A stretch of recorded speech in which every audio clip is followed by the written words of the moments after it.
Tanya Mercer is here with some fun ideas for what to do with all that leftover turkey and more. Thanks for stopping by, and I'm sure, are these all your leftovers? These are, most of them, yes. It smells good. It does. Yeah, just came out of the oven, nice and warm still. So. I had to actually put some of my turkey away in the freezer because I was did? You know, they say 3 days, right? Yes. And you got to store it. So, absolutely. So I left a little fresh out in the refrigerator, but the rest of it I put in little baggies in like individual portions so we can use them later. But you've actually got some tips on how you can use it right away, right? Yes, yes. So you can pull that little baggie out. I love that portion control baggie. You can use as much as you want or as little as you need. So the first thing I'll talk about is the turkey. Yeah. So the thing you want to do about turkey leftovers is everyone's had the sandwich with the turkey and the stuffing and the cranberry sauce, and it's okay. It's like the standard turkey leftover fare. But I thought, take the turkey meat and turning it into something just different than Thanksgiving. So I made turkey enchiladas. Ooh. I usually make chicken enchiladas for my family, and I thought, hey, I'll use turkey right now. Who would know the difference, right? Right. So you put you roll up the turkey with some corn, maybe some cilantro, some Mexican shredded cheese. You roll up into a corn tortilla, and then you just bake them. It's this dish over here. Yeah, it's that dish. So it's covered with delicious sauce and the cheese, and it kind of masks the turkey flavor, doesn't it? Yeah. Well, yeah, it turns it around something totally different. So you don't really know you're having turkey again for the fourth time, you know. And what's the prep time on that? You know, because the turkey is already cooked, basically you're just melting the cheese and getting all the flavors combined well with the sauce. So it's about 15 minutes in the oven at about 375.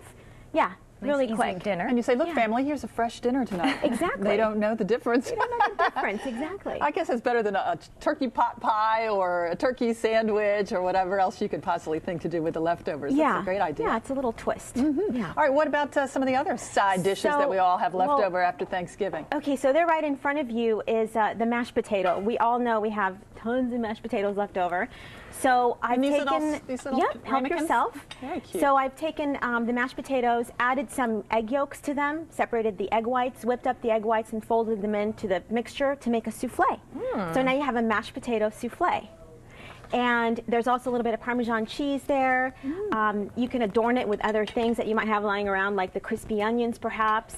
You want to? Yeah. Okay. I'm going to give you a little. And since it's a souffle, did it kind of poof up in the oven? Yes, it poofs up.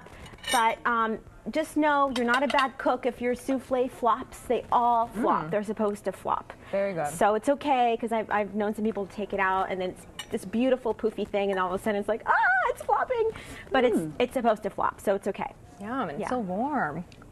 Tasty. That's delicious. Yeah, and whipping the egg whites in there gets it really nice and fluffy. So you don't have that dense mashed potato anymore that you had for Thanksgiving. It's something I would never know what that was if you hadn't told me. Yeah, I definitely taste the Parmesan. Okay, yeah. So if it's got a lot of egg in it, I mean, could that be a breakfast maybe? It could be a breakfast. It could also be a dinner. And I have a little bit of arugula there next to it. To give you an idea, you can just serve a nice green salad with that. Make them maybe a little bit bigger and bigger souffle dishes. And it's dinner or breakfast. Did you whip the egg whites by hand or with the machine just to keep it light? What's the best way? You can do either or, but by hand it just takes a lot longer. Gives some muscle. Right. So I use just a handheld mixer. Just takes about a minute.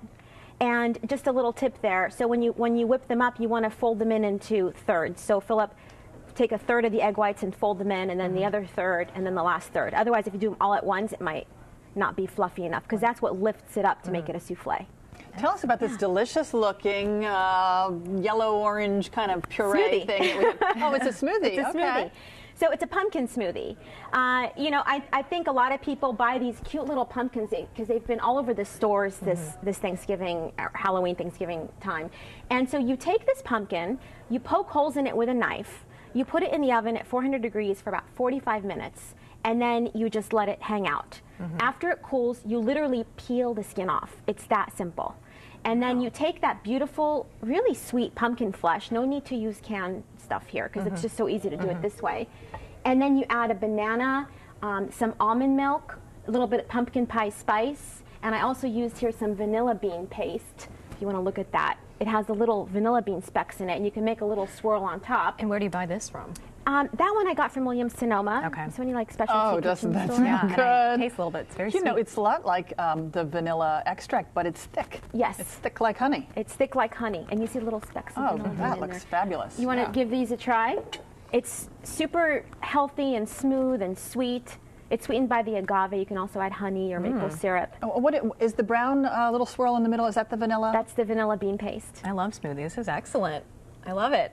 Oh, I can taste the banana. Yeah, and it tastes healthy. It tastes healthy. Yeah, but it's good. Yeah.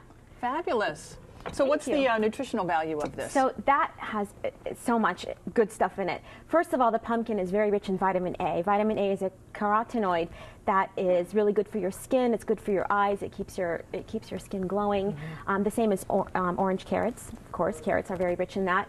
The banana is very full of potassium. And really, in this whole serving, there's about a couple of teaspoons of agave to sweeten it. So this whole thing is only about 150 calories, and it's got 7 grams of fiber in it. Could you imagine getting all that fiber in that one drink? Yeah.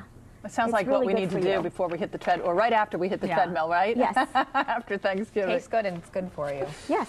Tanya Mercer has some great ideas for what to do with our after Thanksgiving leftovers. Thanks so much for coming in. Thank you for having me. Happy holidays. Thank you. Happy